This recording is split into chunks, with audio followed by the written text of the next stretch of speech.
I don't believe that a lot of money should be poured into a campaign of this sort. Surely our candidates can present themselves in a way that doesn't require a lot of money. And when you spend a lot of money, for example, on advertisements, this necessarily and understandably results in a lot of money being spent by the opposition to answer. I don't think that that's necessary in a school board campaign.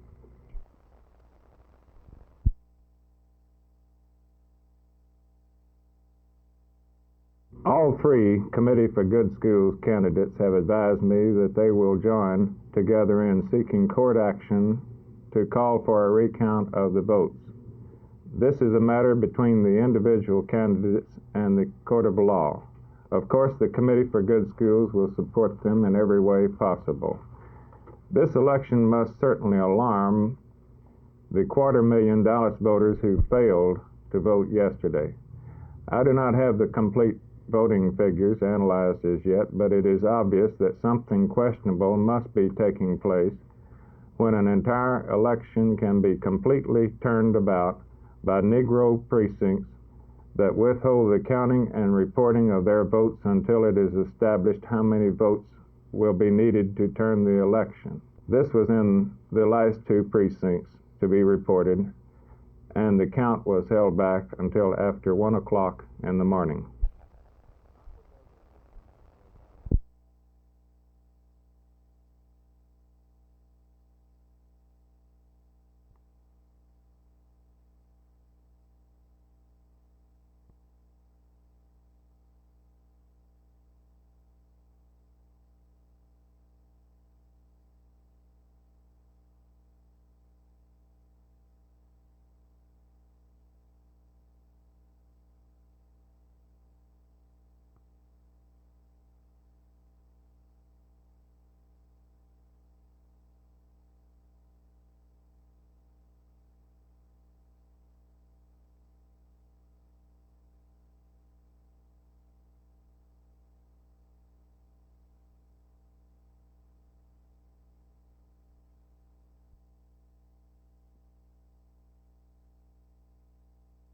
As a result of yesterday's school board election, things will virtually remain unchanged at the school administration building in Dallas. This is a scene of a regular board meeting. In yesterday's election, 3 incumbents were re-elected. The other incumbent, John Plath Green, was forced into a runoff with Mrs. Rosemary Henderson. The election was centered around 2 political philosophies, those held by the Committee for Good Schools and that of the League for Educational Advancement in Dallas. A week ago, Place 2 candidate A.J. Bergeron told me that he was withdrawing from the race in order to give CGS candidate John Plath Green more strength. This strategy apparently came too late because Bergeron's name remained on the ballot and he collected over 1,000 votes, thereby forcing John Plath Green into a runoff with Mrs. Rosemary Henderson. 3 years ago, the same 2 candidates were opposing each other in a runoff.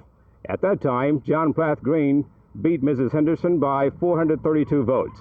Earlier this afternoon, I talked to incumbent president, Dr. Marvin Berkeley, about the election. No, I don't think that with a hotly contested campaign that this necessarily means a carryover to the business of the school district. We engage in very serious business, and I'm sure that starting next month, we'll proceed.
Over the weekend and the latter part of last week, it was brought to my attention that my personal banking account was being checked by the district attorney's office in an effort to bring out something on me just before election, to discredit me and to intimidate me. I told the district attorney's office some time ago, and I told him again this morning, that I would be glad to give them any information they might need on my account. I got in an argument again with this man because he had intimidated, I felt, members of organized labor when they made the endorsement of candidates a few weeks ago. A member of the DA's office contacted organized labor, both the UAW and the Central Labor Council, and told them, at least this is my understanding, that if they endorsed me, that they would lose his friendship. And I felt that this was misusing his office as district attorney. Mr. Coffey on several occasions has disagreed with me on certain issues. I think it evolves around the fact that I was involved some months ago in trying to clean up Tarrant County in regards to the garbage transactions that were taking place. At the time, I reported to the news, and it was carried by this station, that one Mr. Bill Estes, who owns Estes Company, had been paying a county official money for certain favors. And I asked that this county official be fired. I also checked in the fact that the county had a contract with this gentleman that was approximately 4 years old, to furnish a burning device in Haltom City for county garbage, and that after 90 days of operation, it proved inoperable.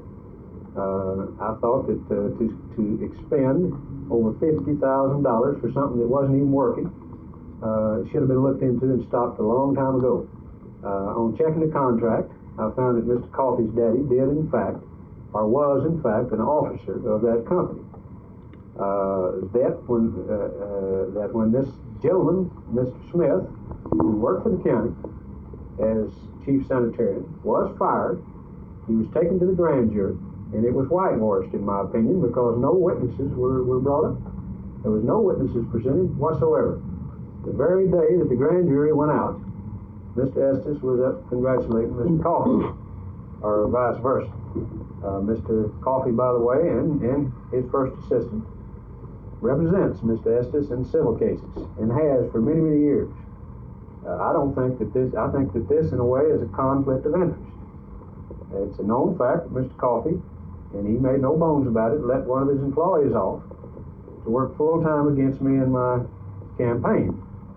It is also a matter of fact that he has another fellow working in my campaign that rotates between my opponent's office and Mr. Coffey's office, who has been arrested numerous times from everything from rape to fondling, and is presently under a 2-year suspended sentence and a $1,000 fine.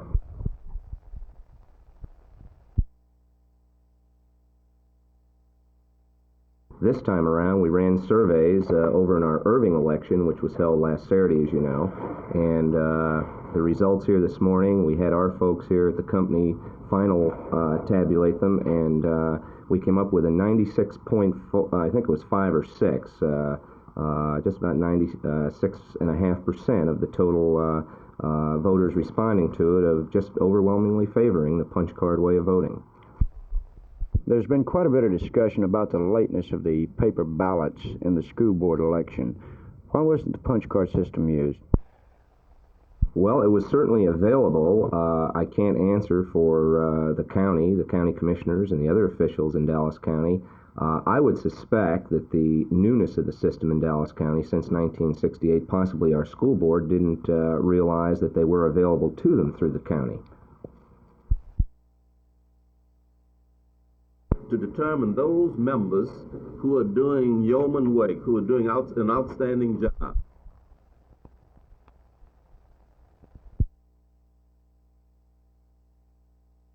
To come to the prison camps. In the largest prison camp on the island, families are allowed to visit on a daily basis. This allows the men to maintain a contact with their families. Typically, the prisoners get to see their families once a month. While the families are with the prisoners, they're allowed to bring in food and other luxuries to the prisoners, such as personal items. I'm a mother and a housewife. Speaking to you men, your profession being a great one, is most frightening except for one thing. I'm standing here talking about someone I love so very much, and I'm talking for the other wives all over the United States, and mother-in-laws, who want so desperately to know about their sons, their husbands. Are they well? Are they mentally all right?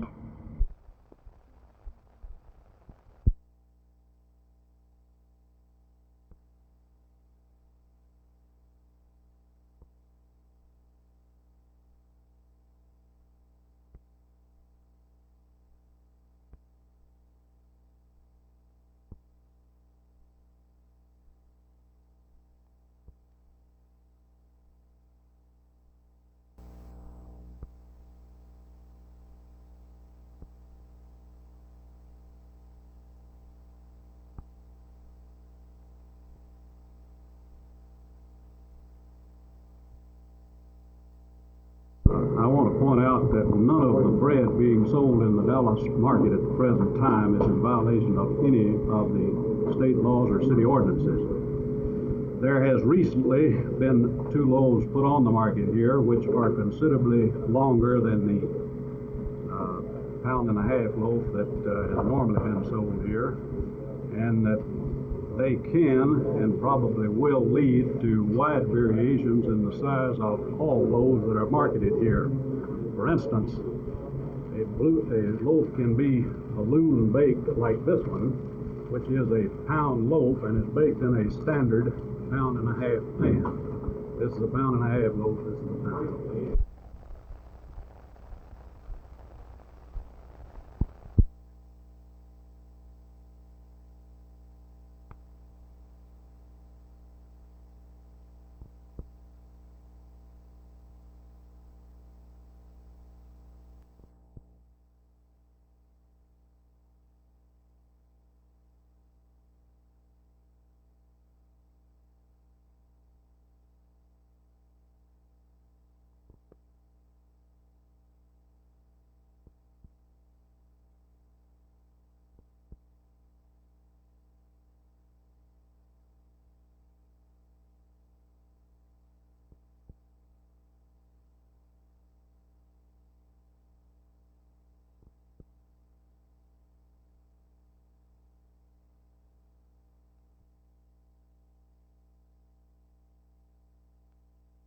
This symposium on drug abuse will draw some of the most knowledgeable individuals in the subject area from medicine and law enforcement, the drug industry, and from both the state and national legislatures.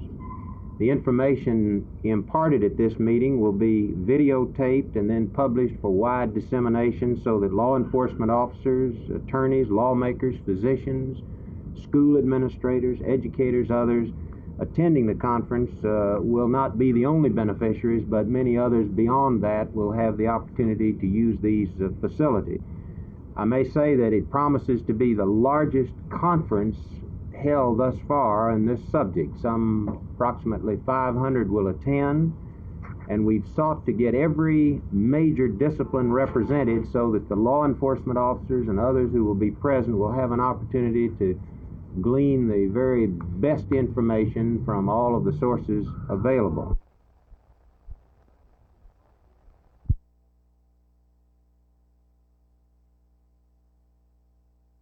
I have received telegrams that I am in violation of the law because I'm sick. I have received telephone calls at my home from officers of the Fort Worth Center, the staff, intimidating, accusing, prejudging, you name it, I've received it. Are you presently ill? Yes, sir. Have you submitted or given any sort of a medical certificate to the FAA or at least verifying the illness? No, I have not. Isn't it a normal procedure when being absent due to illness to provide some sort of a medical certificate? It is. When I return to work, I will provide all the medical evidence that is needed. How many members do you have in the Southwest region that are members of PATCO? Those figures are not accurate at this time because of the present situation. I care not to comment on the numbers.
The question of where we'll put the people, of course, is a crucial question, and I think almost everybody at this point realizes that we're going to have new communities somewhere. We can't just go on depleting our inner cities and moving everybody to the suburbs. There are two things probably that we're going to have to do. We're going to have to start some new communities. And we're going to have to, one way or another, attract people back into the inner cities.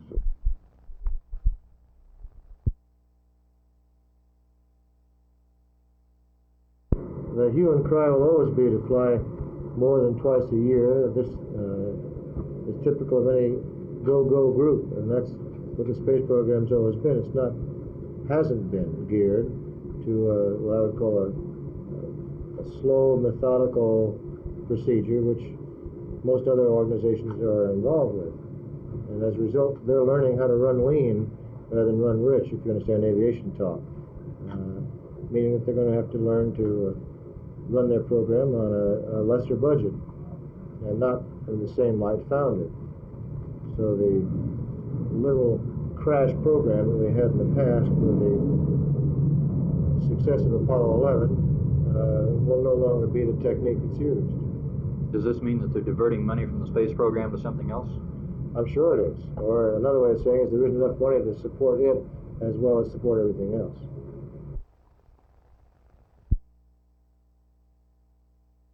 One of the charges is that the punch card system can't be used by small suburban towns where the voter turnout is light. How do you answer this charge?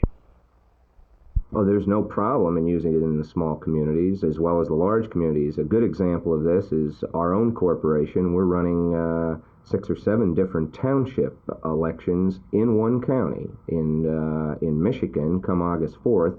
And these 6 or 7 townships will all come into one computer center.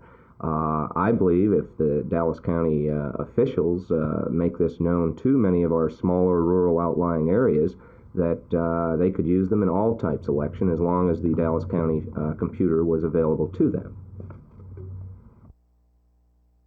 Apparently they had seen us first as one of the subjects had a gun in his hand, and as we jumped from the car, he started shooting at us, and he shot at me, and then my partner engaged him and shot him, and I shot the other subject.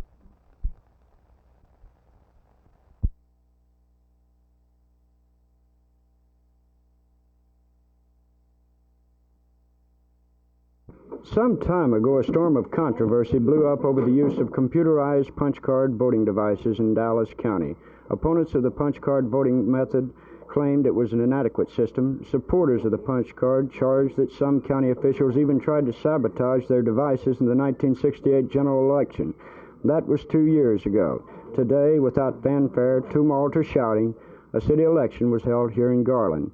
Several thousand voters punched out their selections on these devices you see behind me. Oddly enough, not only did the voters seem happy about the system, but Garland city officials also seemed to like it. I talked with City Manager Leonard Duckworth about the system. When this year's election came up, we gave us a good opportunity. The county didn't have machines available. So we in Garland, the city 80,000, didn't see why, since everything else we have computerized, we couldn't computerize our election, and so we proceeded to so do. I understand there's a possibility that the city of Garland may even purchase these punch card devices and conduct elections without renting machines from the county, as has been done in the past. Yes, this is true. I think there's a great possibility that we'll own our own voting machines. We, both by city and school, hold a number of elections in the city each year.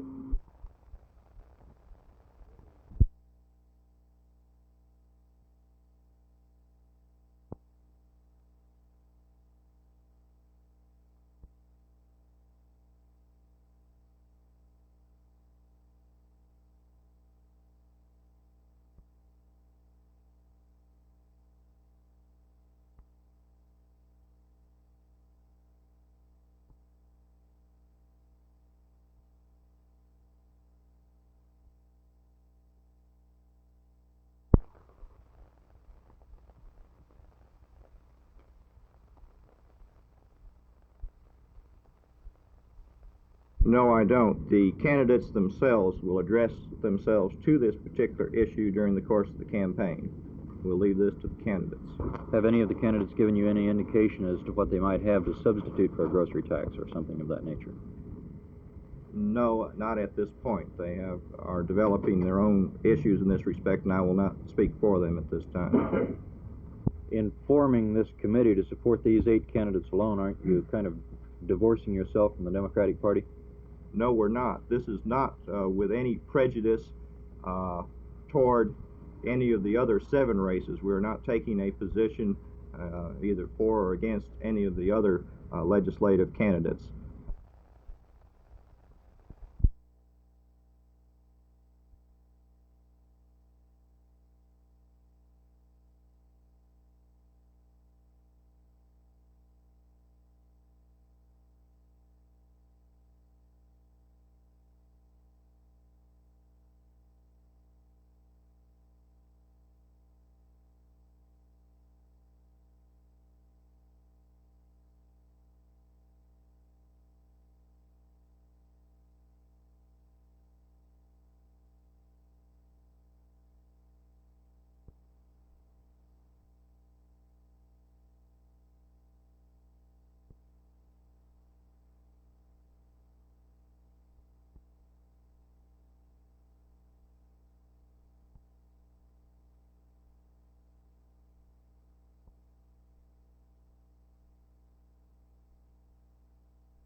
Well, we were in the neighborhood, and we received a call on the radio that 2 subjects fitting the description of the escapees from our county jail were seen in the neighborhood, and as we approached the 4300 block of Travis, we noticed 2 subjects walking in front of us, and we weren't sure they were them.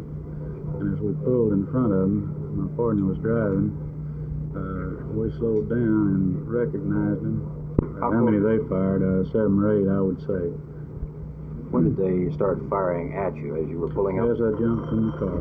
How close were you to them when they started firing? Well, I jumped right out about 10 to 15 feet in front of them, and then they turned to run, and they were firing as they ran.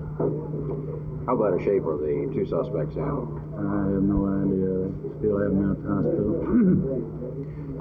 Now, as you had recognized the suspects as being 2 of the 4 that had escaped, as you were jumping out and they started firing, what was going through your mind at that particular moment? being at such close range? Well, you don't have much time to think about it then. The thing that I was interested in was getting that subject attention to get the gun off my partner, because he had him covered. When I drew his attention, he fired at me, and then that's when I returned his fire. Now, at that close range, you were pretty lucky not to get hit. Right. Type operation, we wouldn't have a storage problem. They are economical, and they're fast, and we find them to be comply with the law, and we're able to conduct the legal fine election this way, and we are interested in it and probably will. Despite the apparent success of the punch card in an election in Irving Saturday and here in Garland today, some county officials still criticize the devices and, in fact, in some cases have even urged election officials not to use them. As a result, some 1,800 of these devices were sit idle in a Dallas County warehouse, while thousands of voters mark old-fashioned ballots on May the 2nd, and election officials sit up into the wee hours to count them. This is Tommy Ayers reporting for Channel 8 News.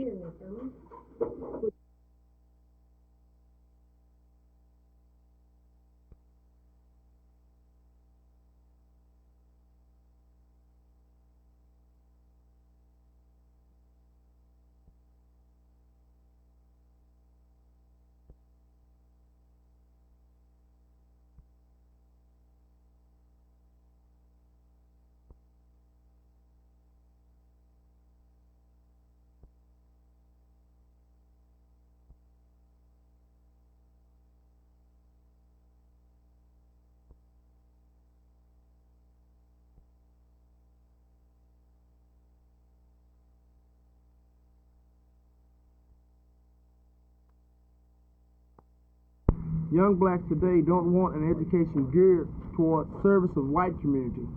We want education that will prepare us to help develop our own communities. We feel that the administration has forgotten that they are merely public servants, paid to adhere to students' needs in education. The incident that led to the suspension of the El Centro 3 was actually an exercise of their constitutional rights of freedom of speech, freedom of assembly, and the right to let your grievances be aired. What has the administration done now in the way of redress for the suspension? Anything? They haven't put forth any effort to reinstate the students as of now.